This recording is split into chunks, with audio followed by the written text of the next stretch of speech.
Radio Clédou à Bamako et Koulikoro, 101.2 MHz. Radio Clédou, le journal avec Sotelma Malitel.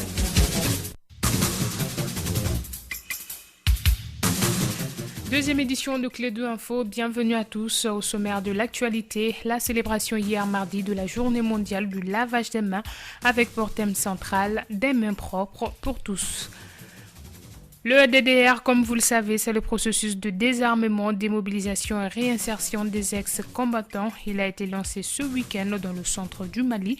Quelles sont ses chances de succès? À suivre l'analyse de l'éditorialiste au cours de ce journal, Alexis Calambri.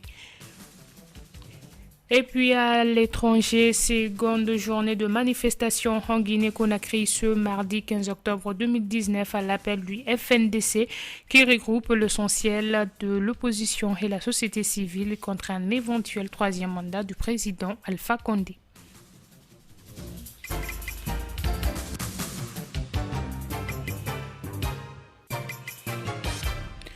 Des mains propres pour tous. Le thème était au menu de la célébration hier mardi 15 octobre dans la commune rurale de Kanadjigila de la journée mondiale du lavage des mains au savon. L'événement était présidé par le ministre de la Santé et de l'Hygiène publique, Michel Amala Sidibé. On en parle avec Mariam Kouyati. Des mains propres pour tous. C'est sous ce thème que le Mali a célébré la journée mondiale du lavage des mains au savon. Le lancement s'est tenu dans la commune urbaine de Kanadjigila en présence des femmes, enfants, vieux et jeunes. Le lavage des mains au savon est une pratique simple et efficace. Je m'explique. Avant donc de manger ou de donner à manger, il suffit de se frotter bien les mains avec du savon durant 20 secondes car les mains véhiculent des agents pathogènes. Alors, pour donc éviter les maladies diarrhéiques, les infections respiratoires aiguës, les fièvres hémorragiques comme la maladie à virus Ebola, les infections de la peau et bien d'autres maladies, il est conseillé de pratiquer le lavage des mains au savon. C'est un geste simple à la portée de tout le monde et qui protège contre les maladies. Le ministre de la Santé et de l'Hygiène publique, Michel Amala Sidibé, qui a présidé la cérémonie, a même fait une démonstration du lavage des mains au savon pour les enfants de Kanadjigila. La cérémonie a été marquée par la prestation des artistes comme Dabara et Batogoma Kouyaté, ainsi que la remise des kits de lavage des mains au savon aux écoles et aux femmes. Le Mali célèbre en ce mois d'octobre, comme les autres pays de la communauté internationale, le mois des villes. Le ministère de l'Habitat, de l'Urbanisme et du Logement social tient depuis le lundi dernier des journées de concertation et de réflexion. Et ces journées qui prendront fin le 28 septembre prochain seront animées par les professionnels dans la construction des logements, à savoir les architectes, les urbanistes, les géomètres, les ingénieurs, les entrepreneurs, les noteurs, entre autres. On écoute ici Amaould Sidi Oumar Arbi, ministre de l'Habitat, de l'Urbanisme et du Logement social. La nouvelle politique s'est dit maintenant, vous savez qu'on ne peut pas construire les villes urgemment, ça se construit petit à petit. C'est vrai que au rythme de l'accélération de l'urbanisation est grande, mais pour conduire ça, c'est ce qu'on fait. On a par exemple à Tabakoro, on a 12 000 logements, on a créé une nouvelle ville là-bas. On va créer d'autres nouvelles villes, donc ça se fera au rythme qu'il faut, mais on ne peut pas se précipiter parce qu'il y a beaucoup de choses à faire pour que l'établissement humain soit viable et durable. Le département attend que tous les acteurs définissent leur place, leur rôle, leurs responsabilités, parce que tous ensemble, on doit construire la ville. J'ai rappelé que la déclaration de Quito, ça a été adopté par tout le monde, et les gouvernements, et les privés, et les universités. Donc chacun doit dire, disons, sa vision, ses ambitions et ses attentes pour les villes du Mali de demain. À l'instant, c'était Amaould Sidi Arbi, ministre de l'Habitat, de l'Urbanisme et du Logement social, propos recueillis par Mariam Kamara. Une journée d'échange entre l'ONG Educo Mali et les hommes de médias pour une prise de contact. L'objectif était de mettre en place un réseau des journalistes en faveur des filles travailleuses domestiques. Ce réseau appuiera le projet sur la problématique des filles travailleuses domestiques dénommé Djigitougou. La rencontre s'est tenue hier à la direction régionale de la promotion de la femme et de l'enfant.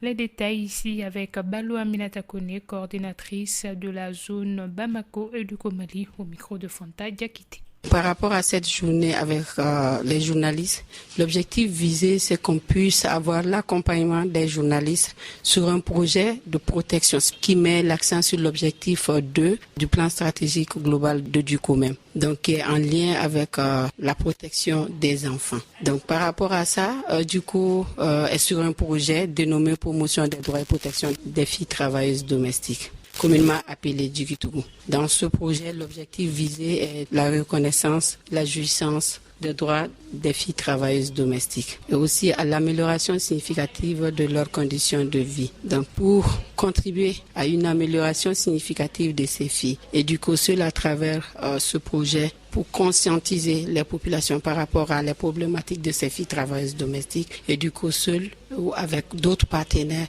ne pourront pas véhiculer toutes les informations. Donc on s'est dit il faut aller avec les hommes de médias et les femmes de médias. Donc nous avons voulu être avec les journalistes aujourd'hui pour une prise de contact. Cette prise de contact dans une vision à long terme d'avoir un réseau de journalistes qui va nous accompagner en lien avec le projet des filles travailleuses domestiques.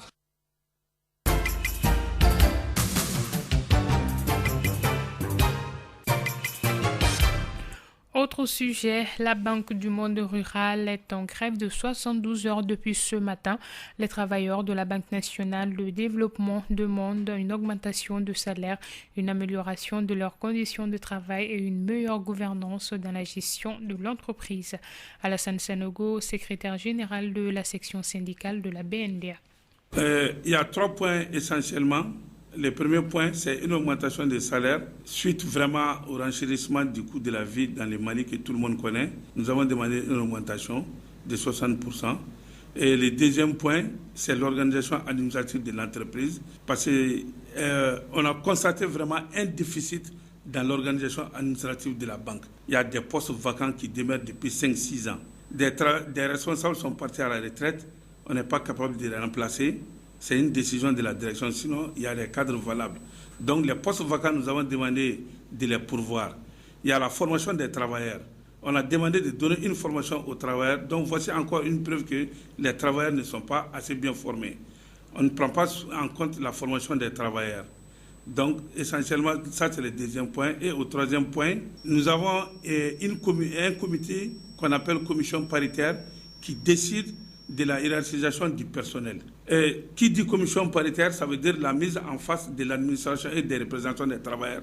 Le nouveau DG qui est là, M. Souleymane Ouaigalo, il a décidé d'agir avec un pouvoir discrétionnaire du DG qui ne saurait remplacer la commission paritaire.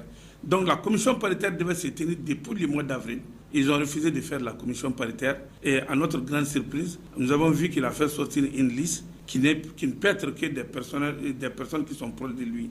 Ça, c'est le népotisme, le favoritisme et la collusion, même s'il faut le dire.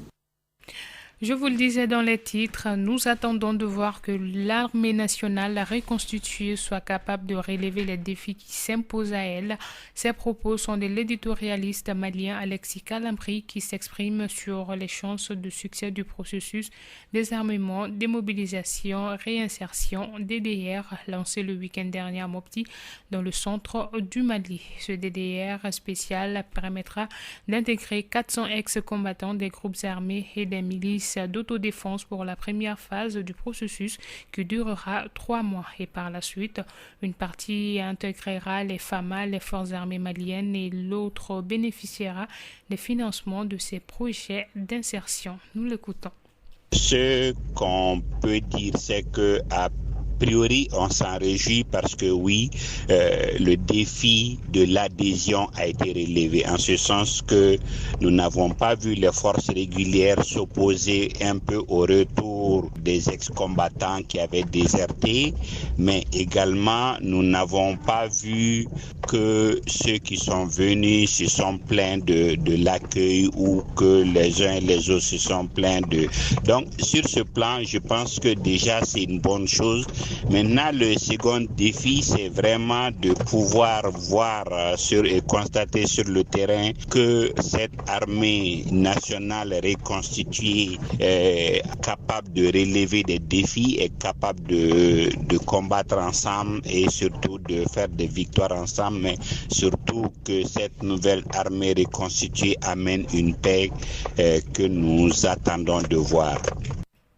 À l'instant, Alexis Calambri sur le processus de désarmement, démobilisation, réinsertion lancé le week-end dernier à Mopti. 13 heures passées de 10 minutes, place maintenant à l'actualité internationale. Le président Tshisekedi a rencontré les membres de famille des victimes de l'Anatov 72. Son chauffeur et plusieurs de ses escorts se trouvaient à bord. La présidence officiellement confirmé mardi la localisation de l'épave dans la province de Sankuru et promis de faire la lumière sur cet accident. Mardi 15 octobre à Bangui, le président Touadéra a reçu sa première visite présidentielle africaine avec le chef d'État rwandais Paul Kagame. Les habitants de Bangui sont venus l'accueillir dans les rues qui avaient été nettoyées et rénovées pour l'occasion. Et puis on termine avec la Guinée-Conakry, où seconde journée de manifestation dans le pays. Hier, mardi 15 octobre, à l'appel du FNDC qui regroupe l'essentiel de l'opposition et de la société civile contre un éventuel troisième mandat du président Alpha Condé. Et relativement peu de violence à Conakry, même si l'activité économique est restée paralysée au moment où le gouvernement appelle au dialogue. Fin donc de ce journal. Tout de suite, votre chronique électe.